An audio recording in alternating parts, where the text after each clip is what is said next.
Coucou les jardiniers. Hello les jardinières. Vous connaissez Rustica l'hebdo ? Rustica, le site internet ? Eh bien maintenant, écoutez Rustica. Avec ses nouvelles séries de podcasts. Bonjour à toutes et à tous. Je suis très heureuse de vous retrouver pour un nouveau podcast Rustica. Bonjour Pierre. Bonjour Leïla. Cultiver un petit bout de jardin sur un balcon, c'est possible, mais ça ne s'improvise pas. Si je me lance, y a-t-il des choses que je dois savoir au niveau de l'habitation ? Alors oui Leïla, effectivement, la première chose à savoir et à consulter, c'est le règlement de copropriété. Vous savez, dans tous les immeubles dans lesquels vous habitez, il y a un règlement. Et dans ce règlement, vous avez des informations sur l'autorisation de végétaliser, sur un certain nombre de matériaux que vous pouvez utiliser, qui vont vous être donnés et apportés par ce document. La deuxième chose, c'est que vous allez peut-être vous retrouver contraint pour des raisons esthétiques. Vous savez, très souvent, lorsqu'un architecte construit un bâtiment, eh bien, il donne un certain nombre de préconisations. C'est le choix des matériaux, les couleurs, le poids autorisé, les charges autorisées, l'étanchéité, l'évacuation des eaux pluviales. Tous ces éléments, eh bien, sont dans le règlement de copropriété et très souvent dans des annexes qui sont préconisées par l'architecte. L'environnement d'un balcon est particulier. À quoi dois-je faire attention ? Alors, pour cultiver des végétaux sur un balcon ou une terrasse, la première chose qu'il faut prendre en compte, c'est la luminosité. La luminosité, eh bien, c'est le soleil. Là, vous avez des orientations. Vous avez un bâtiment qui peut être orienté au sud, qui va bénéficier d'un maximum de lumière. Et puis, vous avez peut-être une partie de votre balcon ou de la façade qui est orientée au nord. Là, il y aura bien entendu moins de soleil. Il va falloir adapter les végétaux à cette exposition.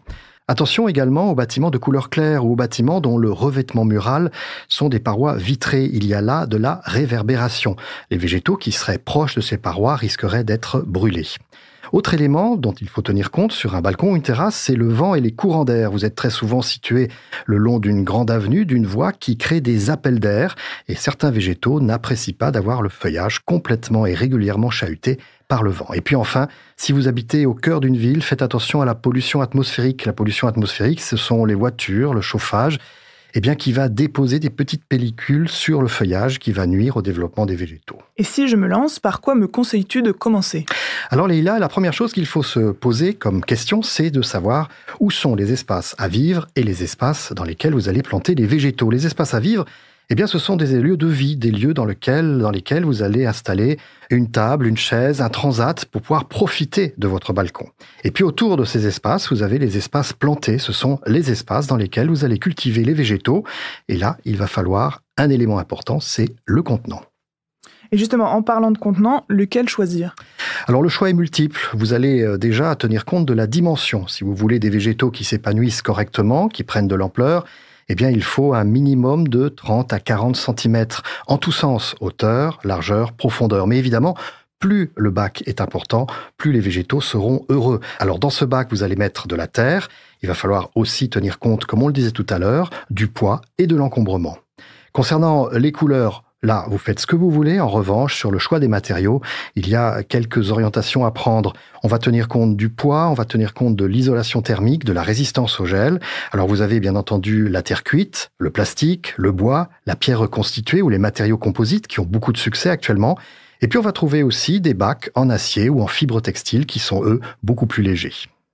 D'accord, donc maintenant j'ai mes contenants. Quelles plantes je peux y installer ? Là aussi, Leïla, il va falloir décider et trancher entre un décor éphémère et un décor durable. Le décor éphémère, c'est un décor saisonnier. Ce sont des plantes et des fleurs de saison, des annuelles, des bisannuelles, des bulbes, peut-être quelques plantes aromatiques. Vous allez les cultiver dans des pots, dans des suspensions, dans des jardinières. Mais attention, il va falloir à chaque saison changer de décor, c'est-à-dire déplanter les plantes parce qu'elles ont dépéri et en planter de nouvelles. Alors cette solution, elle est souvent un peu coûteuse, c'est pratique, c'est joli, mais c'est un petit peu coûteux et c'est la raison pour laquelle eh bien, on opte souvent pour un décor permanent et durable. Alors le décor permanent et durable, ce sont des arbustes, des plantes grimpantes, des fleurs vivaces qui durent plusieurs années une fois que vous les avez plantées. Et là, il faut en revanche des pots beaucoup plus grands, on va parler de grands pots ou de bacs. Et enfin, sachez Leïla que si vous aimez les deux, vous pouvez très bien avoir un décor permanent avec des végétaux importants et puis apporter de temps en temps un décor saisonnier pour apporter des petites notes de couleur. Et quand on habite en ville, est-ce qu'il est possible de se protéger d'un vis-à-vis ? Alors oui, c'est un problème qui est récurrent en ville. Effectivement, les voisins qui ont une vue plongeante sur votre balcon ou votre terrasse et qui pourraient vous gêner si vous avez envie d'en profiter avec votre famille ou vos amis. On va ainsi protéger les zones de vie. Vous savez, ces zones que j'évoquais tout à l'heure, on va les protéger par une tonnelle, une pergola, éventuellement un storban ou un parasol. Ça, c'est pour vous protéger des regards qui viendraient d'au-dessus, des étages supérieurs. Effectivement, ensuite, quand vous avez des voisins de l'autre côté de la rue, de l'avenue ou du voisinage, on va peut-être mettre ce qu'on appelle des brise-vues ou des treillages en bois qui vous empêcheront effectivement d'être vus au même niveau, à l'horizontale. Tous ces éléments-là, les treillages, les brise-vues, peuvent être agrémentés de plantes grimpantes qui vont à la fois vous cacher du vis-à-vis, mais qui vont aussi apporter du feuillage et de la floraison. Et pour le bruit ? Alors en ville, malheureusement, il n'existe pas de solution. C'est vrai que l'on pourrait penser que les végétaux permettraient d'isoler, de créer un isolant phonique par rapport au bruit de la ville. C'est pas toujours le cas. En revanche, ce qu'il faut savoir, c'est que les arbustes à feuillage persistant, vous savez, les arbustes qui gardent leurs feuilles en hiver, sont un peu plus efficaces que les arbustes caducs, et donc ceux qui perdent leurs feuilles. Merci Pierre pour tous ces précieux conseils. Nous verrons lors d'un prochain podcast comment entretenir son balcon avec Rustica. À bientôt!